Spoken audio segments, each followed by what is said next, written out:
bơ anh em sư tử từ phương Bắc xuống, tìm vợ chồng và xây dựng triều đại của riêng họ. Khi đến lãnh thổ mới, ngay khi họ bước lên, họ đã thể hiện sức mạnh của mình. So với những con mồi có thể dễ dàng lấy được, hấp dẫn họ hơn, đó là mùi của sư tử cái ở đây. Mỗi bước tiến đưa họ đến gần hơn với đàn sư tử phương Nam.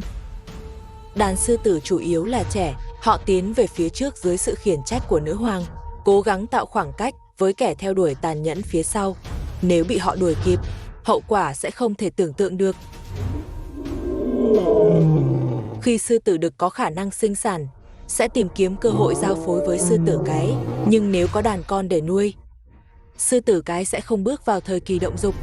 Không có sự bảo vệ của vua sư tử, đàn sư tử phương Nam, ngoại trừ sư tử cái trưởng thành, đàn con và sư tử con sẽ bị đe dọa. Đối với chị em sư tử cái, gia đình là tất cả. Họ sẽ bảo vệ gia đình mình và không ngần ngại cho đi tất cả của mình, kể cả cuộc sống. Nhưng có những mối đe dọa mà họ không thể chống lại. Một trong 3 tên bạo chúa. Điều này cho thấy anh trai anh ta cũng sẽ không ở quá xa sự sống còn của đàn con, bước vào thời điểm quyết định.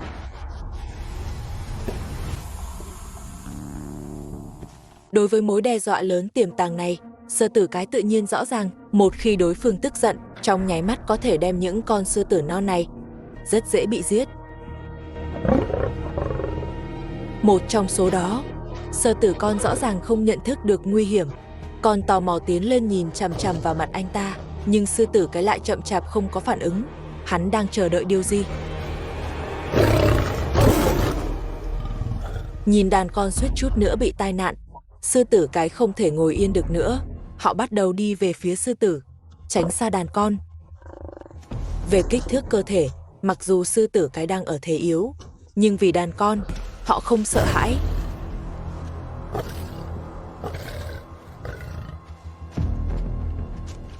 Sư tử không đánh trả, nhưng cũng không chịu rời đi.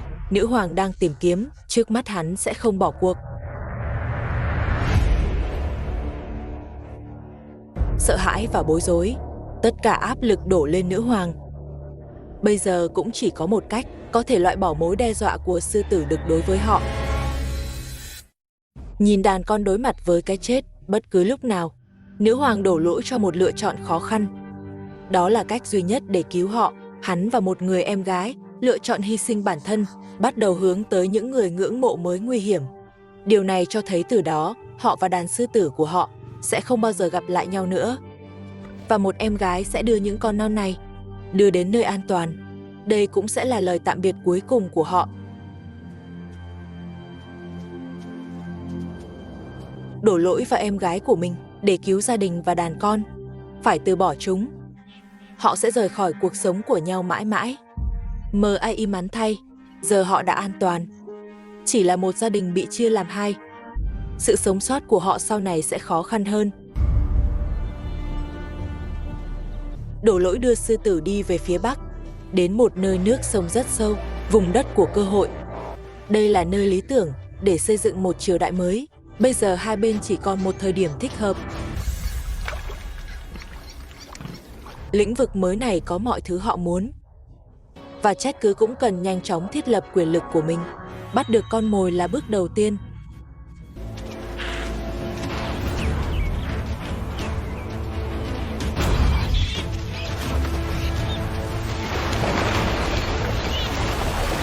So với linh dương của nước tốt, lợn rõ ràng là dễ dàng hơn. Có 2 con sư tử cái vây bắt nó, hắn không thể trốn thoát.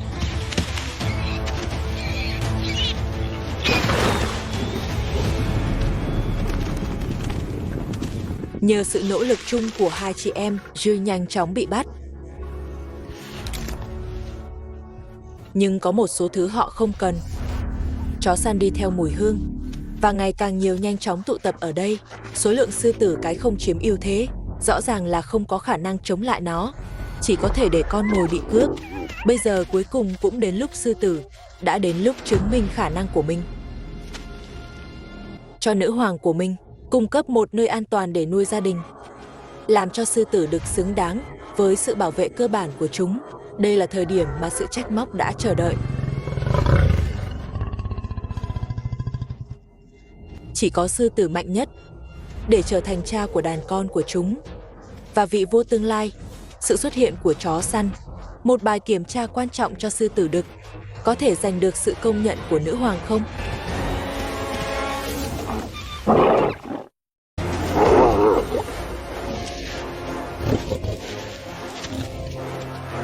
Kẻ phá rối đã rời đi, sư tử đã thể hiện sự dũng cảm của mình. Đây mới là trách cứ trong mắt một vị vua đủ tư cách. Kể từ khi theo anh em sư tử, Giebe cuối cùng cũng nhìn thấy sức mạnh và sự đoàn kết của họ. Trong 3 anh em, cuối cùng ông ta cũng chọn được vị vua của mình. Bây giờ, Giebe đã sẵn sàng cho một triều đại mới.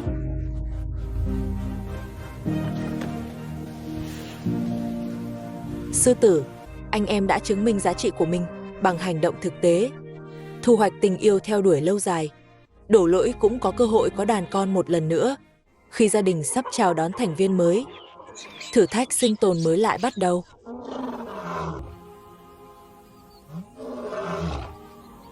Được bảo vệ bởi nhà vua mà ông ngưỡng mộ, sau khi mất đi dân tộc bản địa, và được chào đón một cơ hội khác để xây dựng một triều đại, có thai cùng thời gian với anh ta và em gái anh ấy.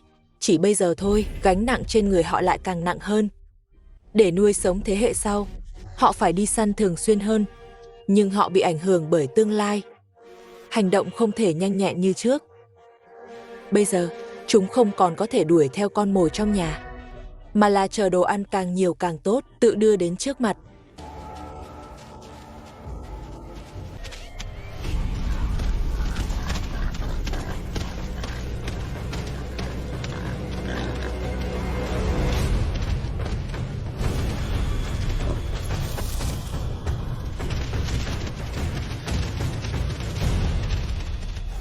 Hai chị em bây giờ nặng quá, bị mục tiêu cho may mắn trốn thoát. Tuy nhiên, dấu hiệu này cũng cho thấy đã đến lúc chuẩn bị cho cuộc sống mới sắp tới. Và để làm cho đàn con của họ có cơ hội sống sót tốt hơn, hai chị em phải ở một mình.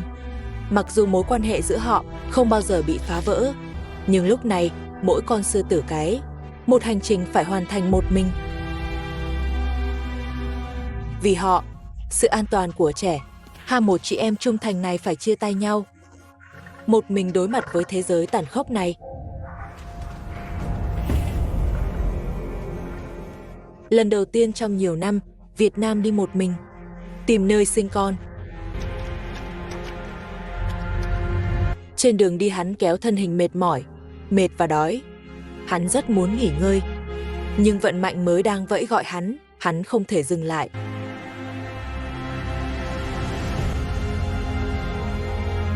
Cuối cùng anh ấy đã tìm thấy một nơi tuyệt vời, một sáng tạo, nơi hoàn hảo cho triều đại mới. Một số lượng lớn người di cư đến, bên kia đồng bằng lũ lụt phía Bắc. Cảnh tượng này, đối với sự đổ lỗi, đó là một niềm vui. Bởi vì đàn con của anh ấy cũng được sinh ra vào thời điểm này, tổng cộng có 3 cái, cùng nhau chứng kiến sự khởi đầu của triều đại mới này và cha của những con non. Sự cống hiến của anh ấy đáng được ngưỡng mộ, nhưng nó sẽ kéo dài bao lâu? Bây giờ trẻ em được bao quanh để đổ lỗi. Bất kể anh ta đã trải qua những gì, tất cả đều đáng giá. Họ rất khỏe mạnh và sống động.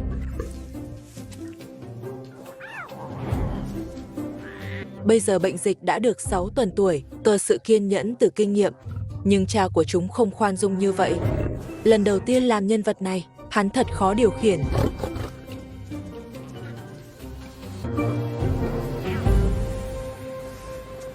Đàn con cần phát triển, có nghĩa là đổ lỗi để săn. Chỉ cần đặt đàn con yêu quý, giao cho gã bất cẩn này có đáng tin không? Đổ lỗi cho sự kém cỏi nhanh chóng tìm thấy mục tiêu. Trước khi con mồi biết, hắn quyết đoán nhanh chóng áp dụng tâm động.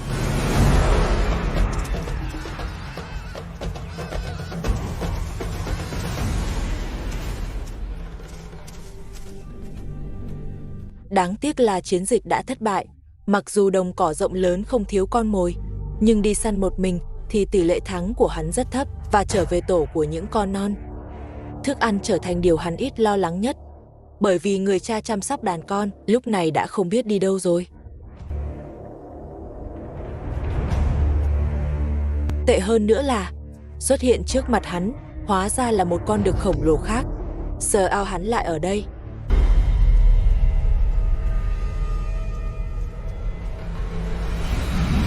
Nó là chú của đàn con, nhưng cũng rất nguy hiểm. Con của nó đâu rồi? Họ còn sống không? Cuối cùng, cha của đàn con đã trở lại. Hắn tỏ ra tức giận trước sự đột nhập của anh trai. Ảo tưởng thay thế vị trí của mình, tuyệt đối sẽ không được phép.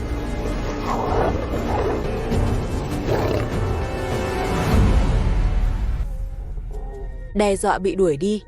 NHNG đàn con của nó đâu?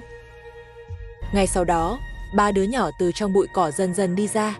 Họ an toàn. Khoảnh khắc này thật buồn vui lẫn lộn khi đổ lỗi. May mắn thay, đàn con vẫn ổn.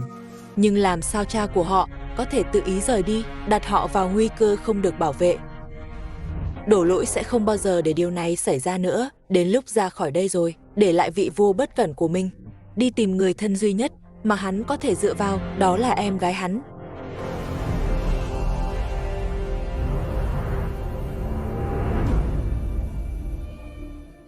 Đó là nhờ Zebelo và em gái của anh ấy hy sinh bản thân để cứu cộng đồng bản địa của họ.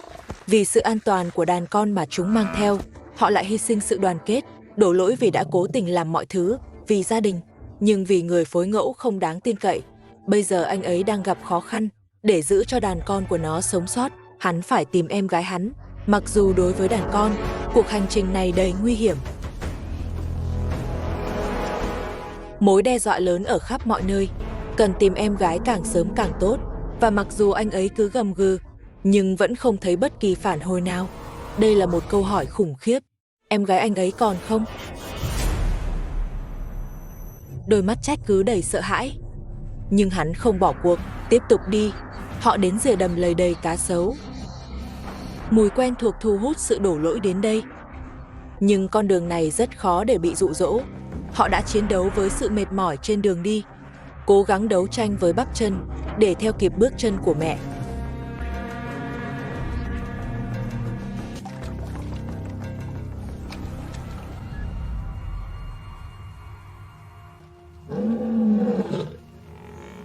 Dưới tiếng gọi liên tục của hắn, cuối cùng một giọng nói quen thuộc đáp lại. Đây cũng là âm thanh mà hắn luôn mong đợi, là em gái yêu quý của anh ấy, cậu ấy an toàn. Sau nhiều tuần xa cách, bây giờ cuối cùng họ đã đoàn tụ. Và cũng giống như Zevi, hắn không phải là bóng dáng gian, hắn cũng mang theo đàn con của hắn. Hai chị em, một gia đình. Kể từ khi họ mất nhóm bản địa, không có lúc nào hạnh phúc hơn lúc này. Hy vọng cuối cùng cũng bắt đầu tỏa sáng. Với sự tham gia của các thành viên mới, cùng với sự đoàn kết của chị em họ, từ giờ trở đi, họ sẽ mạnh hơn. Bây giờ họ đã thành lập một triều đại mới. Sẵn sàng.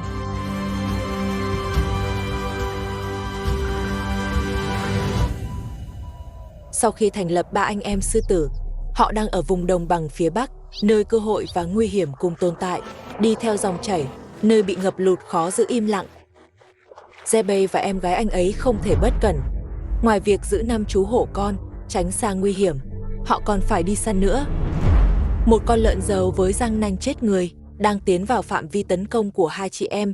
Trước đây, khi hành động một mình, khả năng đổ lỗi là rất thấp, nhưng bây giờ với sự giúp đỡ của em gái, lợn muốn trốn thoát thì rất khó.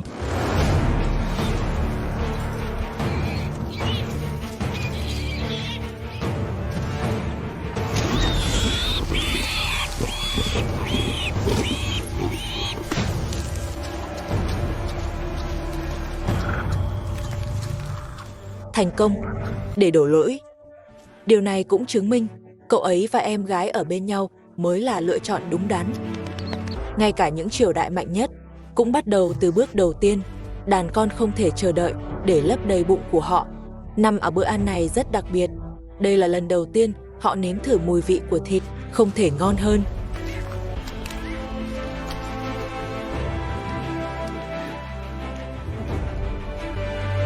Độ một ngũ hoàn hảo, thực phẩm phong phú, đàn con của chúng đang lớn nhanh. Lúc này thì bị hạnh phúc thứ hai khó khăn xây dựng, đột nhiên lại trở thành sự không chắc chắn. Một con đực cô đơn. Điều này khiến hắn lại một lần nữa rơi vào sợ hãi. Sức mạnh của sư tử rõ ràng là không thể cưỡng lại, nhưng để anh ấy từ bỏ gia đình một lần nữa thì không thể. Không gì có thể ngăn cản bước chân của sư tử, nhưng khi người kia bước vào, người ta đã nhận ra hắn. Không lạ, con đực là cha của đàn con. Mặc dù anh ấy mạnh mẽ, nhưng đó là một ví dụ không đáng tin cậy. Zebe vẫn cảnh giác. Anh ấy để lại đàn con cho em gái chăm sóc. Tôi chào người du lịch mệt mỏi.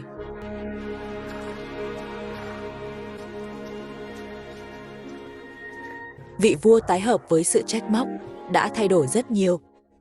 Giờ anh ấy có vẻ bình tĩnh hơn nhiều và trở nên trưởng thành hơn, tuyệt vời hơn.